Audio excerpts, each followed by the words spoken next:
Here's what's happening now. We are savoring every last bit of summer because we've got some big changes coming as we head into Labor Day weekend. Paula. A painful process for victims of Fareed Fata, but time is running out for them to apply for reimbursement as well as restitution. We'll show you how it just got easier. All right, Paula, plus hack attack. International internet hackers targeting the American election system. What this could mean for the upcoming election. And tense moments, a police officer makes a daring rescue, saving another man's life.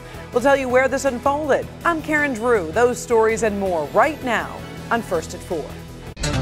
Local 4 News begins right now with a breaking news alert. We begin with breaking news here at 4 as Gene Wilder is dead at the age of 83. Wilder's nephew announced today that the comedian passed away earlier this month in Connecticut due to complications from Alzheimer's disease. He is survived by his 4th wife, Karen Boyer, and his nephew. The frizzy-haired actor will be best remembered for his roles in The Producers, Blazing Saddles, Young Frankenstein, and of course, Willy Wonka.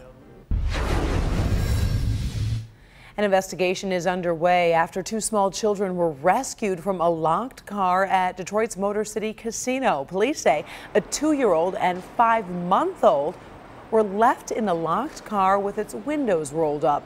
Someone noticed them this morning, then broke into that car to free the children. The Good Samaritan then took those toddlers to the casino security, who was able to find the father. Detroit Police and Child Protective Services are now investigating.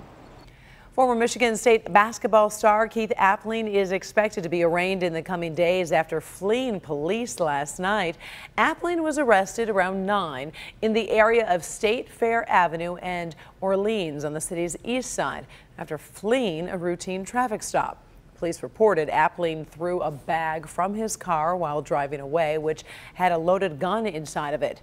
This is Appling's 3rd arrest in the past 6 months. Today, Detroit Mayor Mike Duggan gave an update on the progress made to the conditions of Detroit public schools. I'm pleased to say that today, 86 schools have got certificates of compliance being 100% compliant with the city building codes. So there's been enormous progress made. The mayor spoke at a news conference today alongside DPS leaders. He said improvements have been made to 86 of 94 schools found to be in poor conditions. The improvements begun in the spring after inspectors found the schools suffering from issues like broken heating systems, missing floor tiling, and infestation. 1 person is dead following a chaotic scene in Midtown Detroit this morning. This happened on Woodward Avenue as a 25-year-old man was driving to Detroit Receiving Hospital around 1:30 this morning when he was shot. In the passenger seat was a 26-year-old woman who was 6.5 months pregnant. After being shot, the man crashed into a bulldozer, causing most of the damage that you see there. The driver did die. The pregnant woman is expected to be okay.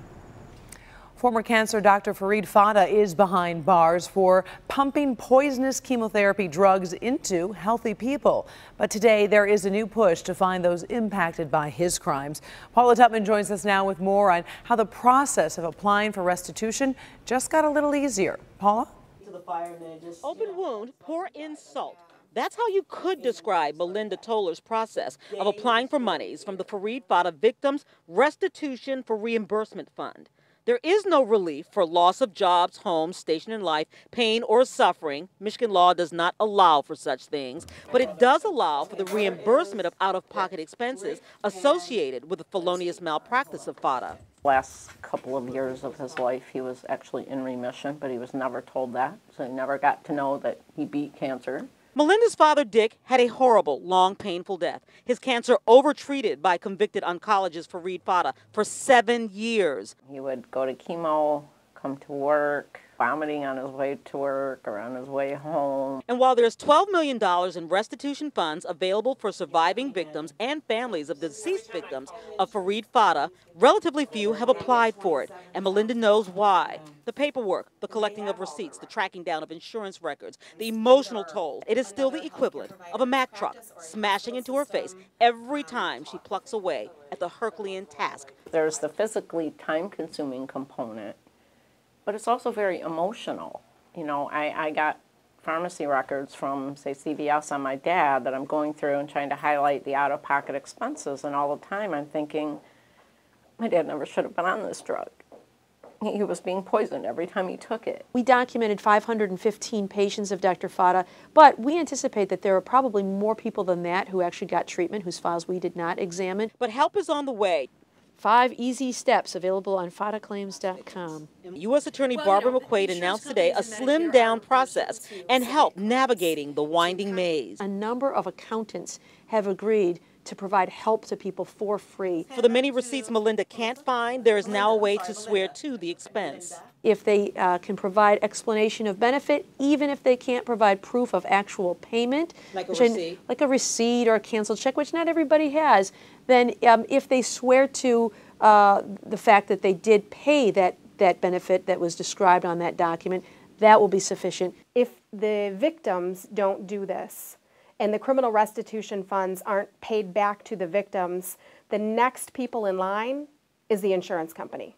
It's going to be Blue Cross, it's going to be HAP, it's going to be all the private insurance companies. For the victims and their families, this must feel like painful pennies for justice. But this is your money, and time is running out. The deadline is October 5th. We'll put information to the portal on my Facebook page, Local 4 Paula Tutman, as well as clickondetroit.com. Karen? All right, thank you very much, Paula. Time now for our first look at the forecast. And Ben, it was a gorgeous start to the work week. Yeah, it's been looking good all day, Karen. Plenty of sunshine out there. Temperatures in the 80s, just slightly above average for this time of year. 83 right now in Detroit. Humidity is in the noticeable range. It's actually what we would technically classify as muggy, but we've been so used to it for the last month or so that it really isn't raising an eyelash across the area. Could be some patchy fog around tonight. Tomorrow is going to be our last humid afternoon. And wait till you see what the rest of the week holds. We'll look at that into Labor Day weekend. All coming up in a few minutes, plus your 4-zone forecast. That's coming up as well. Don't forget to find your zone at clickondetroit.com. Karen. All right, thank you, Ben. The upcoming presidential election has the attention of many Americans, but it might also be getting the attention of international internet hackers. Devin Scillian now is in the newsroom with more on this, with an update on the developing story about hackers who are targeting the American election system. Pretty disturbing. It's a fascinating story, Karen, as this is unfolding. The Cold War, I think, is thought of as history, but there may be a new front in what you might call a cold web war. Yahoo News is reporting that the FBI has found evidence of foreign-based hackers getting into the election databases of at least 2 states. The report says the FBI's cyber division issued what's known as a flash alert about cyber intrusions into 2 state websites this summer. The FBI does not identify the states, but sources are saying that the hackers hit sites in both Illinois and Arizona. In Illinois, hackers might have stolen personal data on as many as 200,000 voters. The FBI believes foreign-based hackers were involved, but they have not been able to conclude if the hackers were what you'd refer to as common criminals, or if it's government-sponsored hackers, perhaps from Russia. Now, if there's concern that hackers could meddle in the upcoming election, the Department of Homeland Security could identify state election systems as critical infrastructure. That would mean that they could then provide federal protection to states that ask for it. But in the meantime, Homeland Security is urging states to take protective measures, like making sure voting machines are not connected to the internet during the hours in which voting takes place. With both the FBI and Homeland Security in the alert, states can be expected to be taking additional measures to make the election databases as secure as possible. But how secure is that in this day and age? No evidence of any risk right now to the election systems here in Michigan, but the state does have an active cybersecurity program at work, no doubt in a heightened state now. Karen, back to you. All right. Thank you, Devin. First at 4, we're on top of headlines making news all around the world right now. The Justice Department's investigation into police use of excessive force is now shedding some light on a different problem: police treatment of the mentally disabled. A critical report out of Baltimore found officers end up in unnecessary, violent confrontations with mentally disabled people. In one example, using a stun gun, officers forced an agitated man out of a vacant building.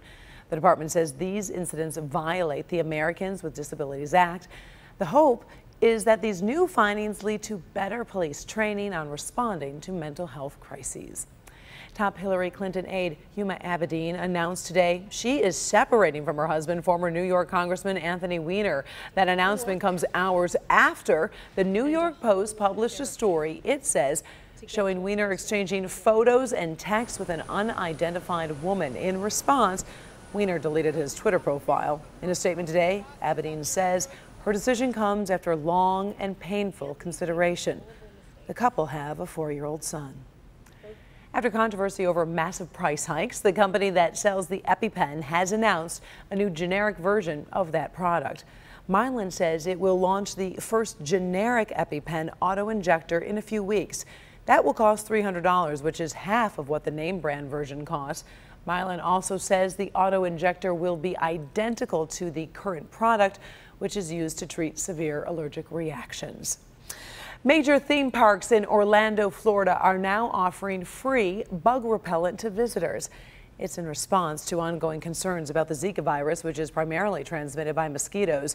Disney World, Universal Orlando, and SeaWorld all began offering mosquito spray and lotion to visitors on Sunday. So far, there hasn't been any cases of Zika in Central Florida, where the parks are located.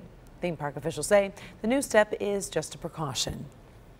Ahead, first at 4, alphabet song. Some say a 2-year-old girl may be headed to a career in opera or maybe on Broadway. We are going to introduce you to Little Violet's viral moment. We've got that coming up. Plus, Furry Fun, a water park puts on one of the cutest fundraisers you've probably ever seen. But this adorable party benefited.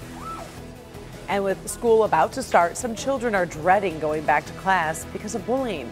The warning signs you should be looking out for to protect your kids. Homeowners not coming up all new on Local 4 News at 5 and 6. Zika fears are hitting home for one Michigan native.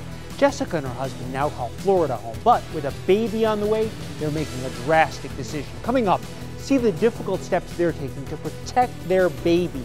And the moment they knew, it was the only thing to do. Well, Ben is back and we're talking about the gorgeous day, and we should probably enjoy it because you kind of scared me with your things saying things are going to really change. See, I love fall and I can't wait for it to get here. Right. But I know a lot of folks. But it's that last week of summer for so many kids. Yeah, you just don't want to get rid of it. Right. And things are going to change as we get through the rest of the week. But it definitely feels like summer out there today. Close to average temperatures right now. We're at 83 at Metro. Very similar numbers. Tons of sunshine out there. Some humidity, but it's not terrible. Right now, the heat index is matching the temperature. Not much of a breeze, though. That is on the calm side right now. Tomorrow, we will keep the humidity around, but that's going to be our last humid afternoon for a good long while. You could start to see a few showers out here to our northwest. That could be an issue for us once we get into Tuesday night. Cold front starts arriving, but notice here on the computer model, it tries to scare up a shower in the afternoon tomorrow, especially out here around Coldwater, Hillsdale, and central part of the state. I just don't think that we're going to see that. There's not enough of a trigger out there to cause this, so I think we'll stay dry in the afternoon. However, as that front gets closer to us in the evening, there could be some showers out there, and that's all it should be, is just a few showers once we get past sunset going into early Wednesday morning. Cold front's still going to linger enough to keep the clouds around for the drive into work. I don't think that we're going to see any activity as far as rain goes behind that front, but that's it. That is our last chance of rain until after Labor Day. We've got a very dry forecast ahead of us. Your 4-zone numbers looking at tomorrow morning's lows. And we'll be seeing a lot of 60s out there, especially in the metro zone, mid-60s, 65 in Dearborn and Detroit, Clinton Township. You're going to wake up to 63. Slightly cooler down in Lenawee and Monroe County, but still in the 60s across Adrian, Blissfield. You're going to be right at that number. Maybe a little bit milder out here towards Luna Pier and Monroe on the Lake Erie shoreline. West zone, still a lot of 60s out here. Not going to be a whole lot of variation across the area. Even north of M59, may get a couple 50s once you get north of I-69, Yale, Imlay City, and Lexington. A couple of those locations that could wake up in the 50s tomorrow morning. Otherwise, highs are going to be actually warmer in the afternoon. We'll go to 85. Noticeable humidity, and again, I think we'll stay dry during the daylight hours. Watch out for some of those showers Tuesday night into Wednesday, maybe lingering into right around the morning commute. And then after that, it is all dry. Beautiful conditions, tons of sunshine as we head into the holiday weekend. Notice the temperatures are going to come up, but it does not look like the humidity will. So at least for that Saturday, Sunday, Monday stretch, Karen, one more good lake and pool weekend before we all go back to school. Well, we will definitely enjoy it. Thank you, Ben. Let's talk good health. With school about to start, some children are kind of dreading going back to class because of bullying. Experts say parents need to pay attention to any sudden changes in your child's behavior, including not enjoying sports or activities they used to like. Other red flags include a drop in grades or avoiding certain friends. If your child hints at a problem, experts say don't brush it off. Sometimes it takes so much of the bullying for the kid to ask for help, even to their friends or even to an adult. So it's important to open all lines of communication so the children feel that they're able to ask for help when they need it. Bullying is a serious threat. Numerous studies find children who are bullied are more likely to suffer long-term emotional and physical health problems.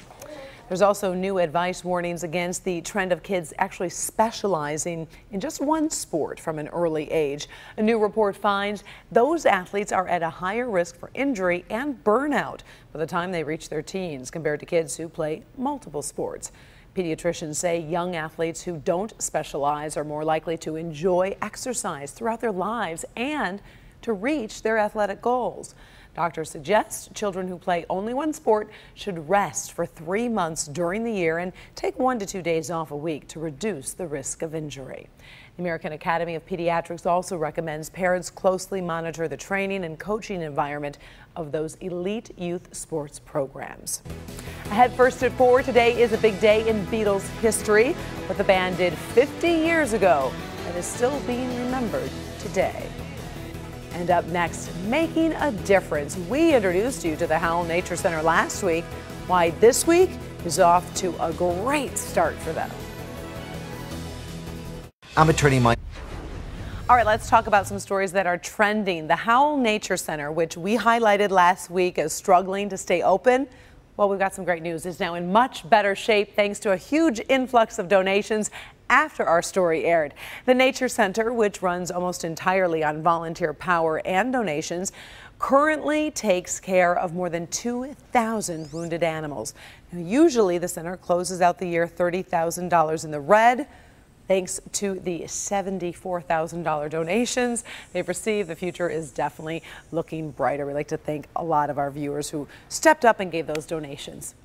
Let's move to New Jersey, where a transit officer is being called a hero after saving a man's life. And yes, it was caught on video. Officer Victor Ortiz is seen here dragging a man off the tracks literally 1 second before a train came speeding by. The heroic act is getting Ortiz a lot of face time, but the transit cop says he was simply doing his job. Well, today marks the 50th anniversary of the Beatles' final concert. The concert took place over in San Francisco at the Candlestick Park back in August of 1966. It was a monumental moment, which people would pay thousands to watch today, yet tickets were barely $6 the day of. At the concert, the band played 11 songs, including Nowhere Man, I Feel Fine, and Long Tall Sally. After they finished playing, the group returned to London, and that is the time that John Lennon officially informed the group he was leaving.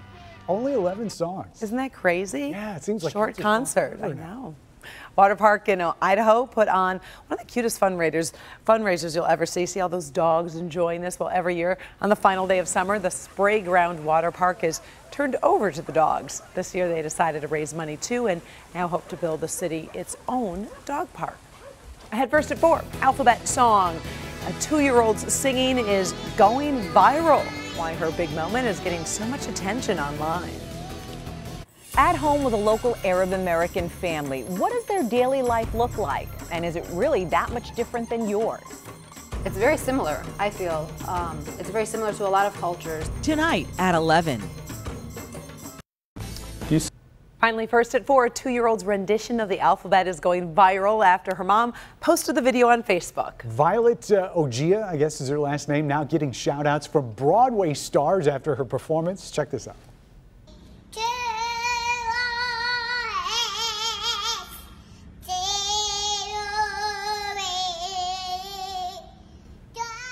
I love it. Her mom says nobody should be surprised by her enthusiasm every day after school. Violet takes her mom and brothers to the theater so that she can perform for them. Just turns out this one had an educational twist. The video, which was just posted on Thursday, already has more than 3 million views and over 63,000 shares on Facebook. She's got that vibrato going. No, she's into it. Sounds pretty official. I'm She's not going to alphabet, too. I know. Thanks so much for joining us for First at 4. We are back in a half hour with Local 4 News at 5. Inside Edition is next.